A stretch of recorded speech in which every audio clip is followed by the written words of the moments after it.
ગુજરાતમાં ચોમાસું સમયસર જ આવશે. હવામાન નિષ્ણાંત અંબાલાલ પટેલે આગાહી કરી છે કે 12 જૂનથી ગુજરાતમાં ચોમાસાની શરૂઆત થઈ જશે. ચોમાસું બેસતા પહેલા ગુજરાતમાં આકરી ગરમી પડશે.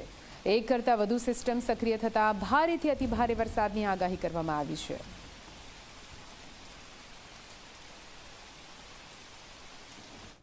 તારીખ 10 પહેલાં અને 11 પહેલાં ભારે ગરમી પડવાની શક્યતા રહેશે. પશ્ચિમના ગરમ પવનો છે. ઉત્તર ભારતમાં કેટલાક ભાગમાં મહત્તમ ઊંચે તાપમાન 43 ડિગ્રી 43 ડિગ્રી સેલ્સિયસ જેવું થઈ જવાની શક્યતા રહે. ગુજરાતના કેટલાક સુરેન્દ્રનગર, રાજકોટ વગેરે ભાગમાં 41 ડિગ્રી સેલ્સિયસ જેવું થઈ જવાની શક્યતા રહે.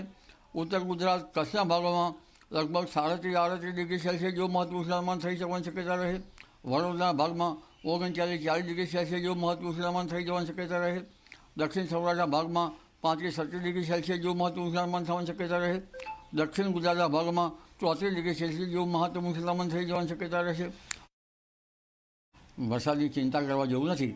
18મી જૂન બાદ પણ એક સિસ્ટમ બનશે અને તે પણ લગભગ 19-20 તારીખ કે 21 તારીખમાં ગુજરાતમાં વરસાદ આવશે. એટલે 20-21-22માં ગુજરાતના કેટલાક ભાગમાં વરસાદ થઈ શકે. પણ 24થી જે 22 પછી એક સિસ્ટમ બનશે બંગાળ ઉપસાગરમાં એક પછી એક.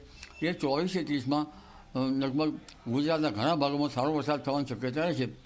કદાચ આ અરસામાં ગુજરાત હેલિકોપ્ટર પિલ્લર એટલે કાતરા નામની જીવાત પડે તો કેટલાક ભાગમાં ચોમાસું ખેંચાતું પણ હોય છે.